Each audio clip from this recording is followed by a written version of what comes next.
nearly 2,000 years, Christians have read the prophecy that a time would come when people would be prevented from buying and selling. For most of history, that seemed almost impossible. How could anyone control commerce on that scale? Today, technologies are quietly emerging, making that question much less hypothetical. Today, we're visiting Nourish and Bloom Market, an autonomous grocery store with no traditional checkout lanes or cashiers.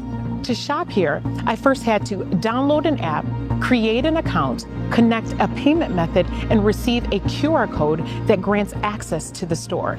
Disclaimer, while this isn't directly related to the Mark of the Beast system, it does raise an important question. If access to commerce increasingly depends on a digital credential today, where does that lead to tomorrow? Let's head over and see how this system actually works. At first glance, this looks like any other neighborhood grocery store, but there's one major difference. You don't simply walk in and start shopping. Before I could enter, I had to enroll in the system and receive a QR code that serves as a virtual permission slip to access the facility. Think about that. Without going through the process, I wouldn't be able to shop at this grocery store. Let's scan the QR code and see how this system actually works. As soon as I scan the code, the system knows that I've entered. From this point forward, every item that I pick up will be associated with my account. There are no checkout lanes waiting for me. There isn't a cashier who will scan my groceries. Instead, the technology does the work. One of the first things you'll notice is the number of cameras positioned throughout the store. They're positioned in the store not only for security purposes, but so that they will be able to surveil and track each and every one of the items that you purchase. This is a reason why there isn't a need for a traditional checkout system or a register.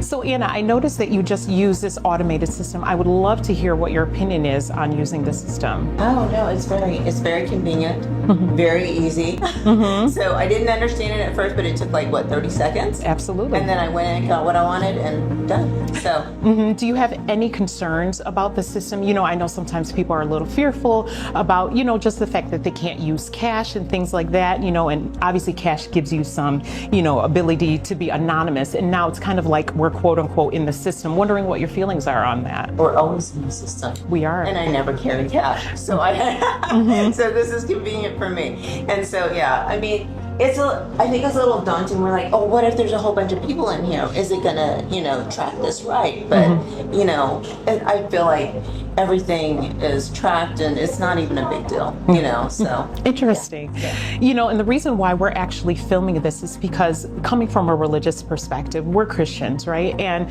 the Bible has told us that a time is gonna come when we won't be able to buy and sell. And for us, when we kind of look at these systems, not that this particular system is directly associated with the Mark of the Beast system, but it definitely shows us how the system can develop where somebody could be prevented from being able to buy and sell. Just wondering, how would you feel about that if someone says that you're not able to use this system to be able to transact? That would, I don't know.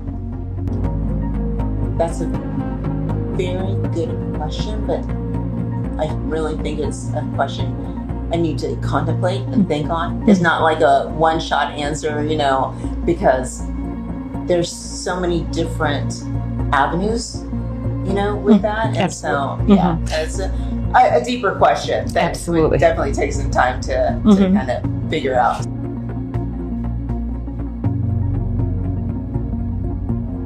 Now comes the most remarkable part. I'm simply going to walk out. No cashier, no scanning.